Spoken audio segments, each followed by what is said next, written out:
"Help me, brother," I cried, stumbling into this home on a freezing winter night. My clothes were in tatters, barely offering any warmth. Clutching a baby tightly in my arms, I stumbled through the door, my voice breaking with desperation. My brother, taken aback by the sight of me so changed and frail, quickly took in the scene. I was clad in nothing but a torn shirt and barefoot. His eyes widened in shock as he rushed to my side, helping me inside and quickly starting to warm up the room. "What on earth happened?" he asked, his voice filled with concern as he wrapped the baby, who was sound asleep in my jacket, in a warm blanket. I could barely stop shivering. "Who did this to my precious little sister?" he muttered through clenched teeth. "Sarah, it's going to be okay now." At the sound of his soothing voice, a wave of relief washed over me, and I felt as if all my strength had drained away. "My name is Sarah. I'm a 27-year-old homemaker with a young son. I used to be a nurse until Jack, the son of the hospital director, proposed to me. Jack was kind and efficient, traits that initially drew me to him. I have a brother who is 5 years older than me. After our parents died tragically in a car accident when I was 4 and he was in 3rd grade, he became my protector. Our parents were killed when their car was struck head-on by a truck driven by someone who had fallen asleep at the wheel. My mother, a nurse like me, was working late that night. My father had gone to pick her up, and just before he left, he had told my brother John, "I'm counting on you to take care of Sarah." Those words became unforgettable for John, who took them to heart and has protected me ever since. We never fought. He has always been like a superhero to me. After the accident, it seemed John and I would be separated and placed in different foster homes. However, our paternal grandparents, whom we hadn't interacted much with before, took us in. When I first met our grandfather, with his white hair and bushy beard, he looked like a storybook Santa Claus. "Seeing John," he murmured, "you're the spitting image of your father," and I thought I saw tears in his eyes. Our grandmother, a kind woman, hugged me tightly and sobbed, "Poor child." Later, I learned that our father had a falling out with our grandfather, leading to his departure from home. Our grandfather wanted him to continue the family business, but our father saw his freedom, resulting in a bitter parting. John and I moved to our grandparents' house in the rural mountains. Our grandfather, a renowned potter, created works so famous that a single teacup could fetch thousands of dollars. Thanks to his success, John and I grew up without financial difficulties. Our grandfather was stubborn and detested dishonesty, dedicating himself entirely to his craft. Despite the absence of our parents, our grandmother's incredible kindness ensured that we grew up happily under their watchful eyes. John attended a prestigious university in the city, and I pursued nursing school. We both had the opportunity to follow our dreams. However, when our grandmother's health began to decline, John returned home from the city. I wanted to return home too, but as I was still a student, John advised against it. He had always been fascinated by our grandfather's pottery, but their insistence on following his own path had led him to university instead. Our grandfather, regretting the pressure he had put on our late father to continue the family business, was determined not to impose the same on his grandchildren. Nevertheless, John was resolute in learning pottery from him. With his natural skill and love for the craft, pottery seemed like a perfect fit for him. John excelled in everything he pursued: academics, sports, and his social life. He was truly a superhero, taking care of our ailing grandmother while mastering the art of pottery. Meanwhile, I graduated from nursing school and started working as a nurse. It was during this time that Jack proposed to me. Our wedding was grand, and what I remember most are the joyous smiles of John and our grandfather. John even brought pictures of our parents to the ceremony, saying through tears, "We all just want you to be happy, Sarah," including Mom and Dad. Our grandmother, too ill to attend, wept tears of joy when she watched the video of the wedding. Feeling truly blessed with such a wonderful family, I left my nursing job, moved into Jack's family home, and began supporting him as a full-time homemaker. We soon had a child, and life with Jack was smooth and fulfilling. Little did I know that challenges lay ahead. Not long after my grandmother passed away, Jack stood by me, attending the funeral and offering comfort. Our grandfather was deeply disappointed, and I struggled to find words to console him. John, while supporting our grandfather, became increasingly absorbed in his pottery. 6 months passed, and life continued to unfold. I stumbled into my brother's house in the dead of a freezing winter night, my clothes ragged and barely adequate against the cold, clutching a baby in my arms. John was speechless when he saw me, so changed and frail. I was emaciated and weak, dressed in nothing but a thin, tattered shirt and barefoot. "What on earth happened?" he asked, his voice filled with concern as he quickly ushered me inside and started warming up the room. The baby, wrapped in my coat, was peacefully asleep, but I couldn't stop shivering. "Who did this to my dear sister?" John muttered through clenched teeth. A wave of relief washed over me at the sound of his voice, as if all my strength had drained away. I didn't want to burden John or our grandfather with my troubles, but I had no choice but to explain. I began to recount the events at my in-laws' house. Jack and I had moved in with them because they insisted I rest during and after my pregnancy. My in-laws, who had both remarried, seemed like a genuinely close-knit family. Jack was the stepson of my mother-in-law, and I was initially happy that my child and I could become part of this family. My father-in-law was kind and told me to make myself at home. His kindness was especially precious to me since I had no father. However, my mother-in-law didn't seem to share the same warmth. "You're flirting with my husband, aren't you? You disgusting woman," she would say, starting to harass me whenever my father-in-law wasn't around. Her taunts were cruel. "You're an uneducated child with no parents." Her abuse went beyond words. She inflicted physical harm as well. She'd spill boiling water in my direction, plant pins in my meals, and even try to push me down the stairs. It felt life-threatening. Her family had a long-standing reputation in the retail business, managing a major department store chain run by her brother. "Your background is miles apart from mine," she would sneer. "You can't possibly fit in with someone who grew up in poverty." To make matters worse, due to a shortage of staff at the hospital, a former nurse was frequently called in to help, working alongside my husband Jack. This only added to my mounting troubles. I began to notice something unsettling about Jack. Being the son of the hospital director, he often berated the nurses unreasonably. "Move quicker, you're a nurse getting paid, aren't you? Don't slack off just because my father is lenient. When I take over this hospital, I won't be so forgiving. How many times do I have to tell you to order the supplies in advance? They're not cheap, you know. Don't take running a hospital lightly." His scoldings were harsh and directed at nurses who were already working tirelessly for the patients. "Jack, don't you think that's too harsh? Everyone here is trying their best," I interjected one day. He didn't take kindly to my intervention and flew into a rage in front of the other nurses. Since that incident, Jack grew distant from me.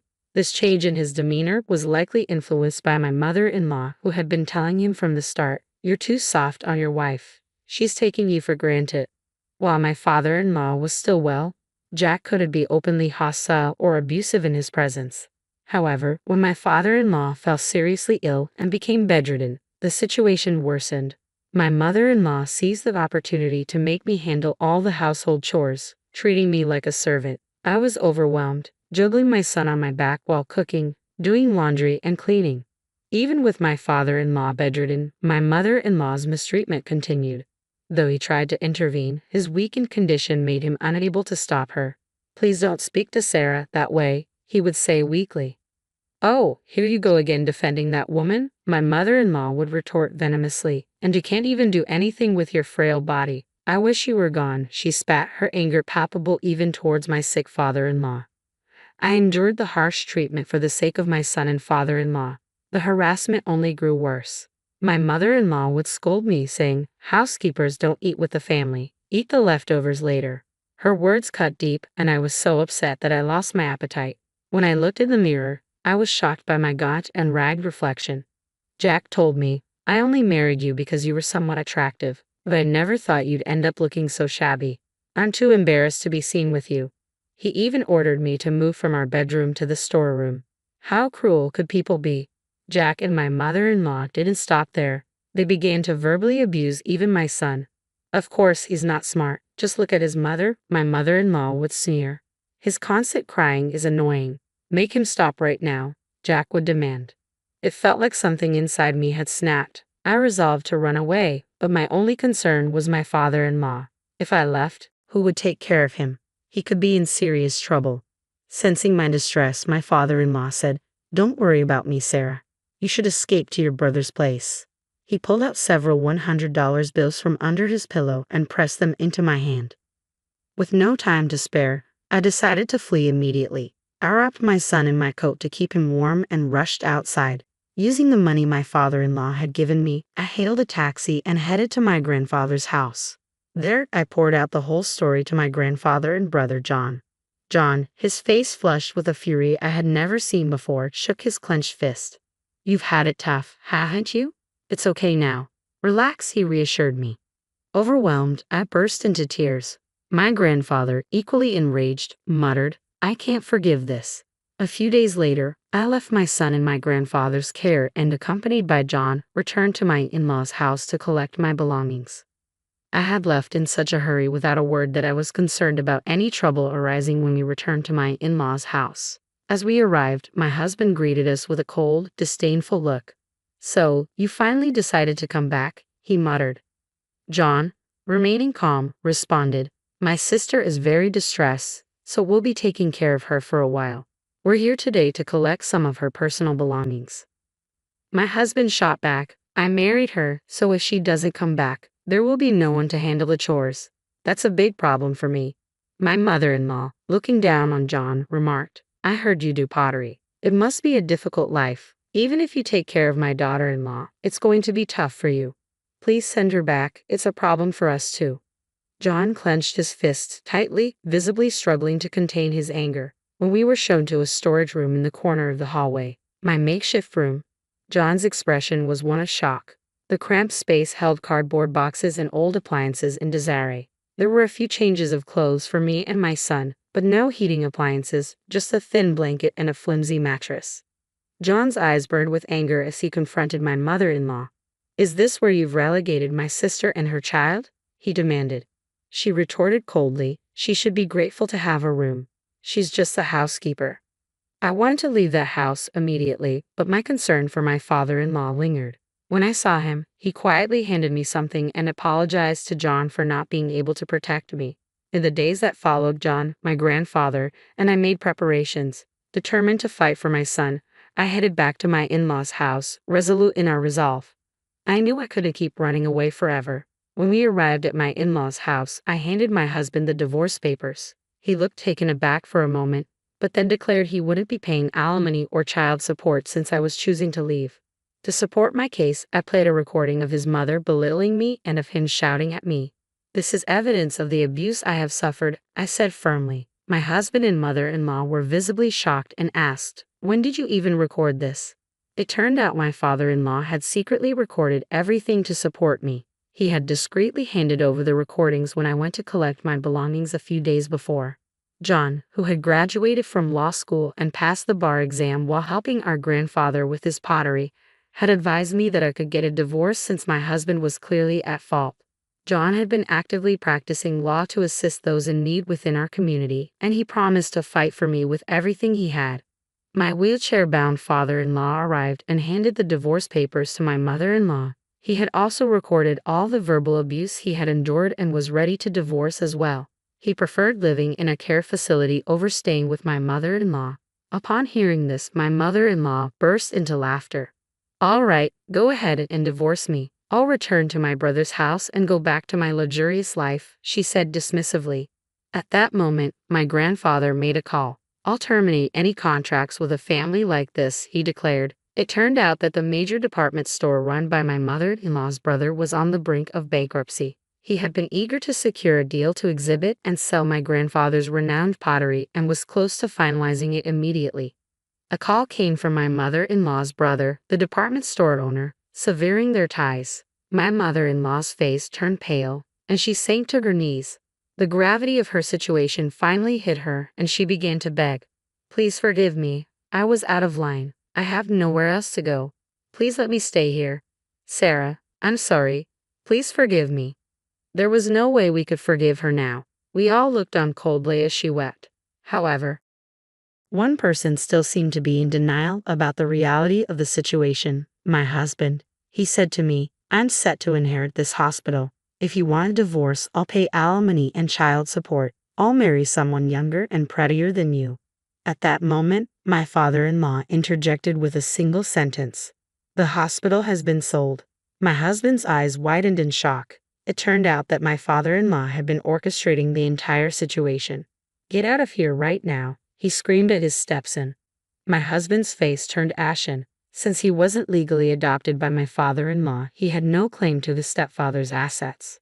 On the other hand, I was legally adopted by my father-in-law, who had always treated me well. Realizing the gravity of his mistake, my husband quickly tried to plead for a fresh start, but I coldly dismissed him. Afterward, my son and I settled into a comfortable life at my grandparents' house. He cried less often and spent his days exploring nature, finding flowers and insects. My in-laws' divorce, along with the damning audio evidence, played a crucial role in establishing my mother-in-law's fault. According to mutual acquaintances, my mother-in-law and husband now live in a small rented apartment. Their attempts to find new jobs have faltered, and they are struggling with part-time work, spending their days in endless quarrels, blaming each other for their plight. Meanwhile, my grandfather enjoys a comfortable life in a high-end senior home. My son and I visit him frequently. John, as always, continues to work with pottery under my grandfather's guidance.